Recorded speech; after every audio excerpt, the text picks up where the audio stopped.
Bonjour et bienvenue à tous pour cette conférence intitulée Communication digitale. Comment les nouveaux outils numériques rapprochent-ils les élus et les citoyens? Cette conférence est organisée par la société Lumiplan et durera 45 minutes. Donc vous avez tous sans doute constaté à l'échelle de vos communes qu'au fil des différents scrutins, y compris des scrutins locaux, il y a un désintérêt de plus en plus grand pour la chose publique, y compris pour l'action municipale. On remarque qu'il y a une distance qui se crée entre les habitants et la collectivité.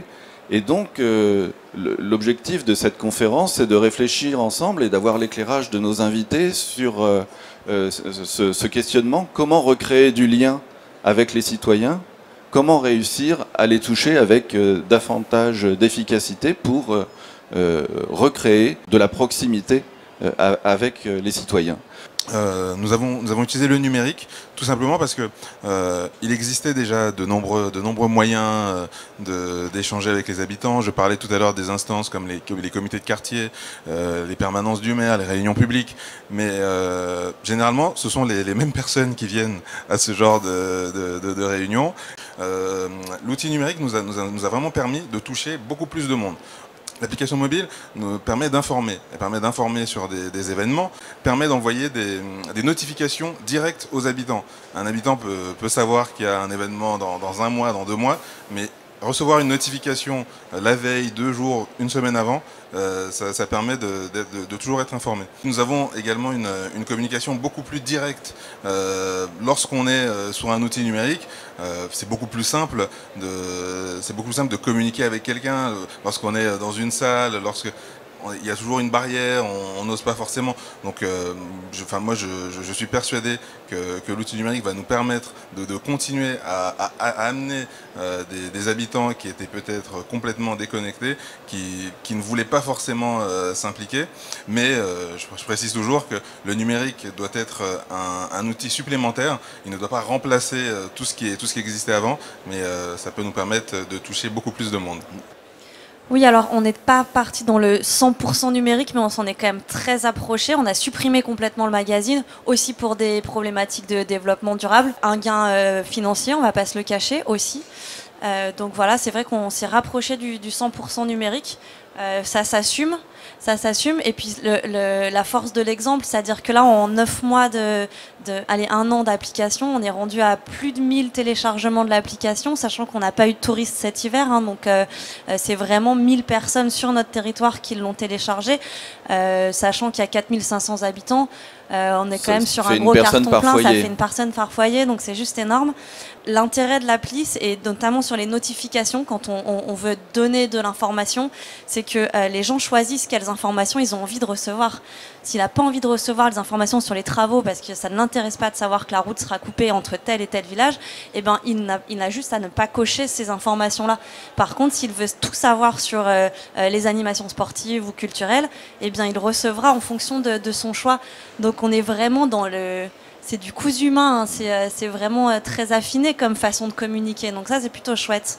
Le fait de pouvoir faire des signalements sur l'application, donc pour ceux qui ne voient pas ce que c'est je suis face à une situation un petit peu désagréable, je fais une photo, je l'envoie sur l'application et puis je reçois une réponse des services techniques en direct et puis c'est traité dans la semaine.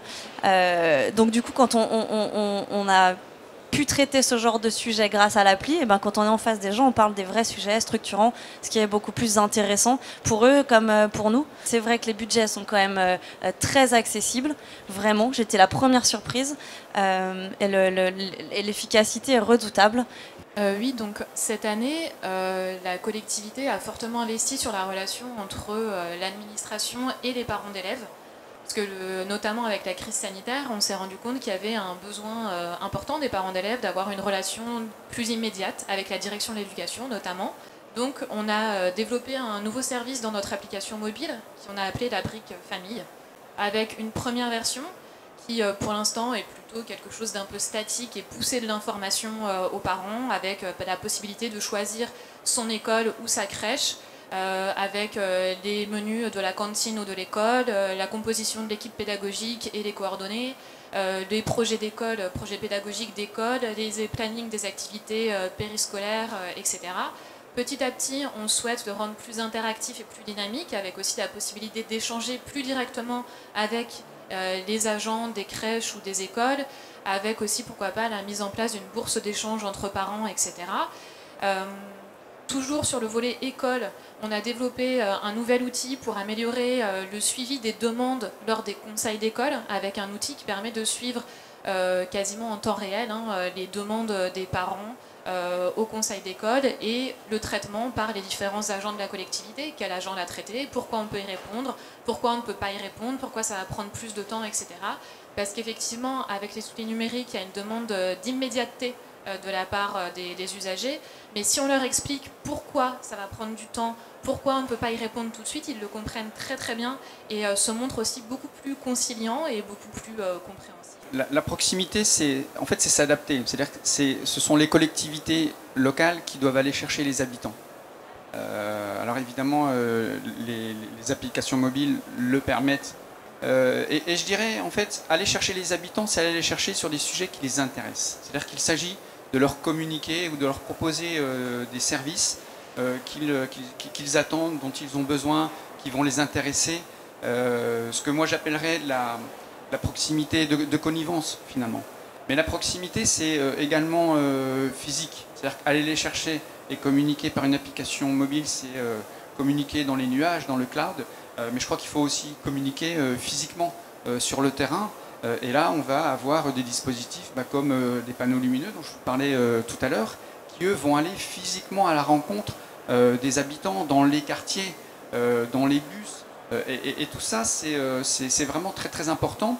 Et vous allez pouvoir, en fait, comme cela, mailler le territoire et donner des informations pertinentes par rapport à des endroits, à des moments, à des populations. Alors, certains appellent cela éditorialiser le territoire.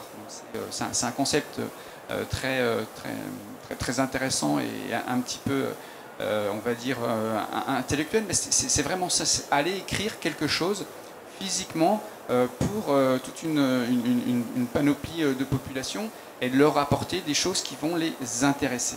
Alors évidemment, ça, vous vous dites, oulala, c'est super, mais comment je peux faire ça? Alors c'est là où on peut vous aider. C'est qu'on a chez Lumiplan une plateforme qui s'appelle Lumiplay, pour la citer, et qui va faire plusieurs choses. Elle va d'abord aller chercher des données qui sont les données utiles pour vos habitants, pour vos voyageurs, pour vos touristes, et qui ensuite va mettre en forme ces données automatiquement. Et puis ensuite vous permettre de les planifier et de les diffuser. Alors de les diffuser ou globalement sur l'ensemble de vos écrans pour une communication globale, ou éventuellement de faire du ciblage géographique, du ciblage temporel, du ciblage de canaux. Lumiplay, si vous voulez, c'est le chef d'orchestre entre des données, qu'elles soient récupérées de manière automatique, voire saisies manuellement, et puis tous vos écrans. Vous allez pouvoir adresser en un clic. Donc c'est vraiment très très intéressant. Voilà, merci à vous tous et bonne fin de journée. Au revoir.